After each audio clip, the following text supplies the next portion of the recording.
What Did Women Do to Get the Right to Vote? By Elif. You might think that women were always allowed to vote, but they weren't. They had to fight hard for this and never give up to get this right. So, what did women do to get this right? The idea for women to vote was first introduced in Congress in 1878, and it was mentioned by a man, but the idea wasn't ratified until 41 years later on August 18, 1920. Women started a lot of societies for the right to vote. At first, they talked to little groups about the idea of voting. Black women started these and some let white women in too.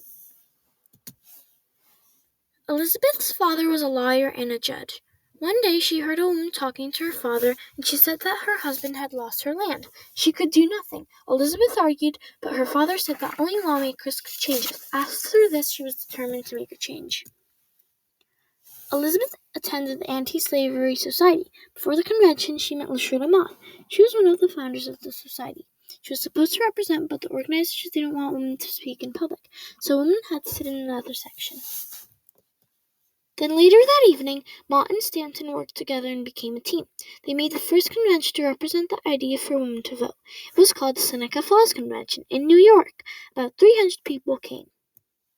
They created the document called the Declaration of Sentiments. It has the same words as the Declaration of Independence in it, except it started like this. We hold these truths to be self-evident that all men and women are created equal. Before long, similar societies like this were created. Another society was the American Women's Suffrage Society. They were successful in western areas like Wyoming. They didn't have many women there, and they were desperate, so they let women vote. Colorado, Utah, and Idaho followed. At last, the government finally made voting an amendment in the Constitution. It was hard work, but it was worth it. Thank you for watching my night. I hope you learned what women in the past did for women to vote.